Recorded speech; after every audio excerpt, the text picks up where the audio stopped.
Good morning po. Good morning po sa inyo lahat. Ito na naman po tayo. Ito sa ating pantanggal ng stress.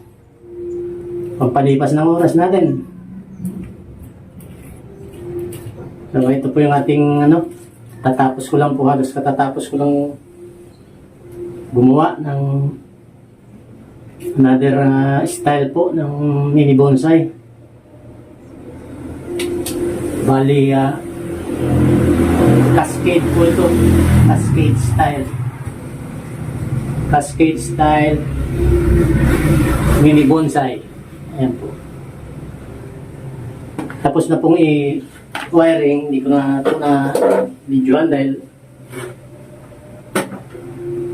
wala akong time kanina mag-video po eh. So, at yung aking cellphone eh. Kaya hindi ko na lang na video. Ito lang po. Ito po yan. So bali maglalagay na lang po tayo ng extension pot. Kasi maliit na masyado ito para lumaki-laki po. Maliit pa lang po ito. Ayan. Ayan po, maliit pa lang. So gagawa tayo ng extension pot. Kasi mahaba na po yung ugat niya. Ayan. Ayan. Mahaba na po yung gut. So, kailangan natin lagyan ng extension pot. Well, ito na lang po ang gagamitin kong extension pot. Ayan. Dito ko po ipapatong yung itong maliit lang po dahil ayaw ko naman ng malalaking hanggang mini bonsai lang po tayo. Ayaw po natin ng masyadong malalaki. So, maliit lang po to.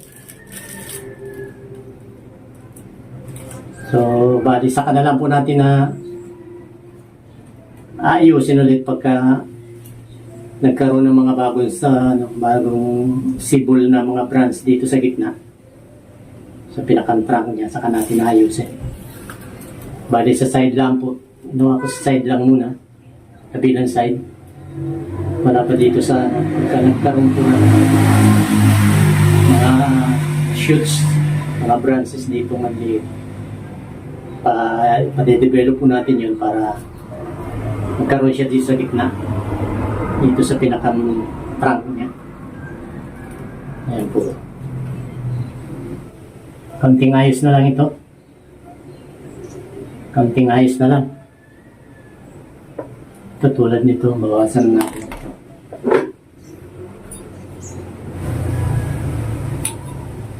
Ayan po, tinanggal natin.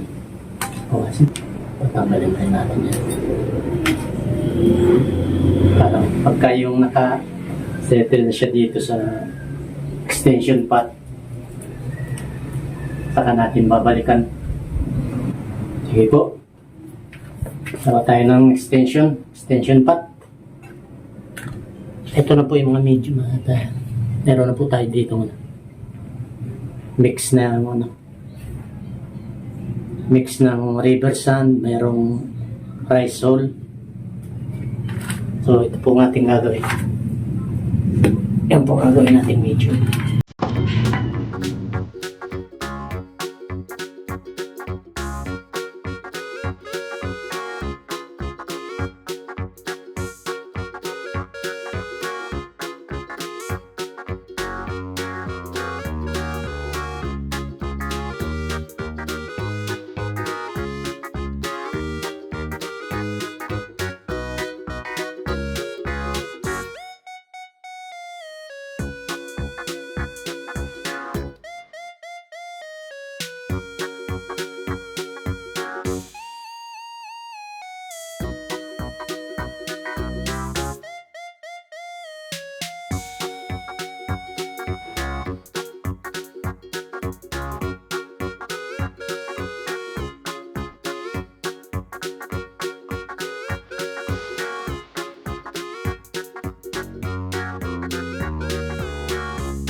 Naglagay na tayo na extension pot.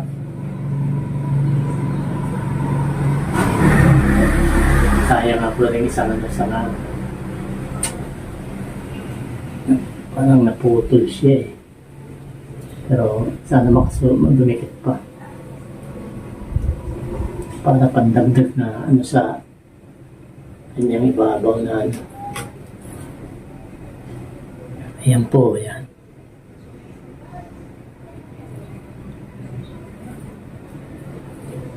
Pwede rin po yan dikit dyan.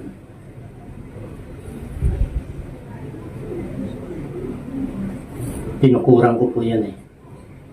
Kasi pa masyadong dikit dito sa ano eh. Pwede rin po yung ganyan. Dikit na dikit siya sa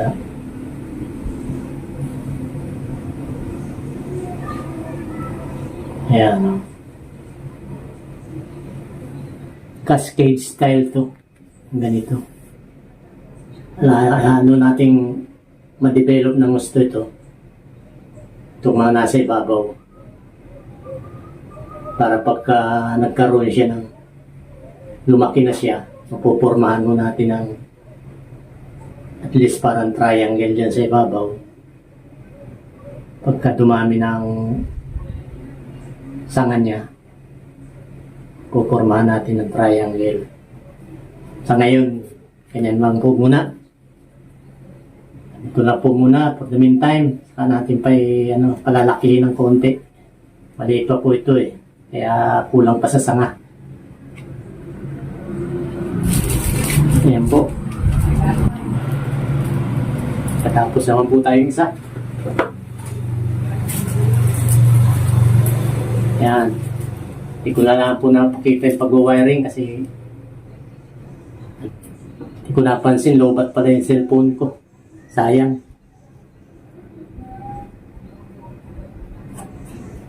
Ayan.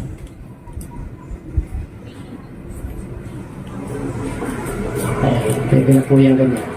Para hindi masyado nakadikit. Inoto ko siya. Ayan.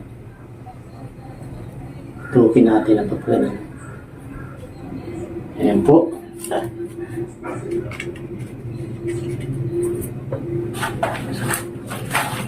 Ang isa po yan. Diligan muna natin.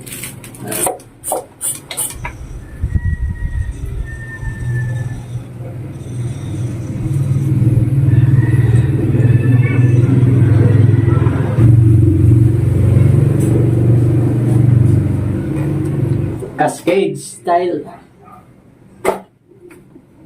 Mini bonsai cascade. Ayan. Ayan po. Kaya na-develop na ng gusto yung pang branch.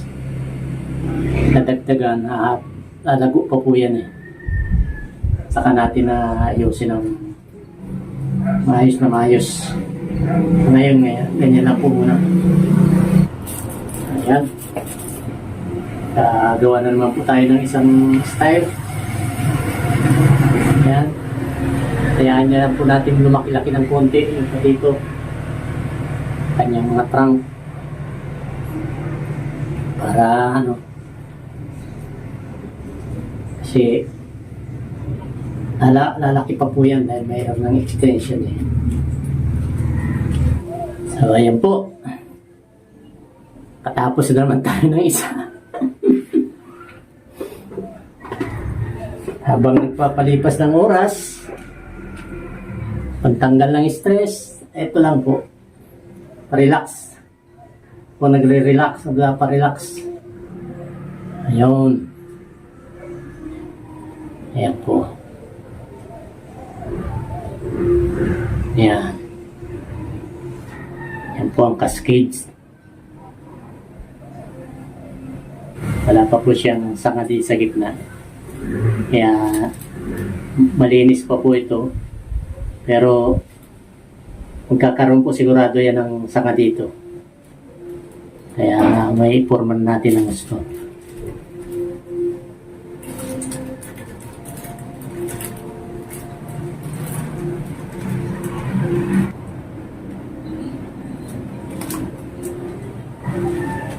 Cascade style. mini bonsai. Ayan, nakatapos naman po tayo ng isa. Okay, maraming salamat po sa inyong laging pagsama. Sana huwag po kayo magsasawang pagtiyagang panoorin. Samahan ako habang tanggal ng stress, nagpapalipas ng oras, nagre-relax. Sa mga subscriber ko po at saka sa mga viewers, shout out po sa inyong lahat. Lagi po tayo mag-iingat. Relax lang po tayo. Happy lang po tayo palagi. Yan, ganyan lang po. Pag nai-stress, ganito lang po. Dito lang po ako papalipas ng oras para ma-relax ang iyan. Ayan. So maraming salamat po. Mag-iingat po tayo lahat. Paalam po muna. God bless po sa inyong lahat.